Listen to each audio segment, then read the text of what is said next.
दोस्तों, चीन अपने झूठ से बाज ही नहीं आ रहा। कोरोना फैलने की गलत तारीख बता रहा था चीन। इस नई रिसर्च ने चीन की झूठ के पोल को खोल के रख दिया।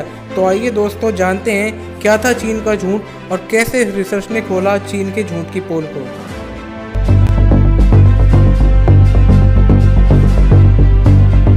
कोरोना वायरस कब, कहां और कैसे आया? पक्का कुछ दिनों में ये सवाल किसी न किसी एग्जाम में पूछा जाएगा। तो आप इसका जवाब क्या देंगे? क्योंकि इसका जवाब तो टाइम टू टाइम बदलता रहता है ना। क्योंकि जब भी इसका जिक्र होता है तो चीन पर कई सवाल उठने लगते हैं। अब एक नई रिसर्च ने चीन के दावों पर सवाल खड़े कर दिए हैं। इस रिसर्च में कहा गया कि दुनिया ने जब चीन को कोरोना के बारे में बताया, उससे करीब 2 महीने पहले ही वहाँ कोरोना के केस आने लगे थे। रिसर्च जर्नल PLOS में छपी रिपोर्ट का कहना है कि दुनिया में कोरोना का पहला केस 17 नवंबर को आया। इसकी शुरुआत चीन से हुई, जबकि चीन दावा करता है कि उसके देश में पहला केस दिसंबर की शुरुआत में आया था। तो क्या चीन अब तक कोरोना के फैलने की झूठी तारीख बताता रहा? ब्रिटेन की केंट यूनिवर्सिटी के डेविड रॉबर्ट और उनके साथियों ने एक मैथमेटिकल मॉडल डेवलप किया। मॉडल डेवलप करने वाले वैज्ञानिकों का कहना है कि इससे भविष्य में भी बीमारियों की शुरुआत और उनके फैलने के आसार का पता लगाने में मदद मिलेगी। इसके लिए बहुत ज़्यादा डेटा की भी ज़रूरत नहीं होगी। कोरोना पर की गई यह रिसर्च कहती है कि इस बात की सबसे ज़्यादा आशंका है कि चीन में कोरोना का पहला केस 17 नवंबर 2019 को आया। इसके बाद यह बीमारी जनवरी में पूरी दुनिया में फैल गई।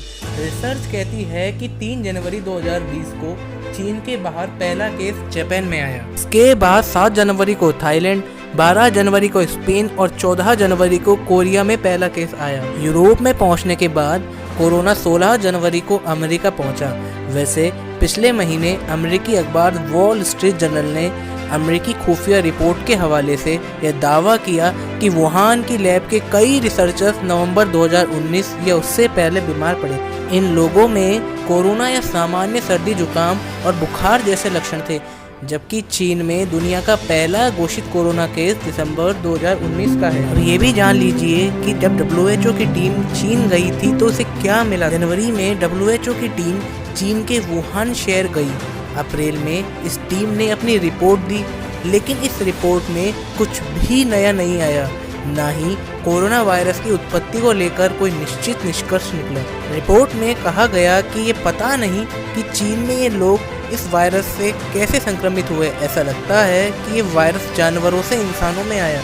इसके साथ ही इस बात की संभावना नहीं के बराबर है कि इसे लैब में बनाया गया। WHO पर चीन के दबाव में रिपोर्ट बनाने के भी आरोप लगे। कई वैज्ञानिक मानते हैं कि लैब की जगह वायरस के नेचुरल उत्पत्ति की भी आशंका है। कोरोना वायरस पर काम कर रहे स्क्रिप्स रिसर्चर के वैज्ञानिक क्रिश्चियन जी एंडरसन कहते हैं कि इबोला और दूसरे रोगजनक वायरस जानवरों से ही इंसानों में फैले। इन्हीं वायरस के जीनोम सीक्वेंस से ही कोरोना फैलने के आसार सबसे ज़्यादा हैं। तो दोस्तों, इसी प्रकार की लेटेस्ट न्यूज के लिए जुड़े रहिए शर्मा जी के पॉइंट के साथ में।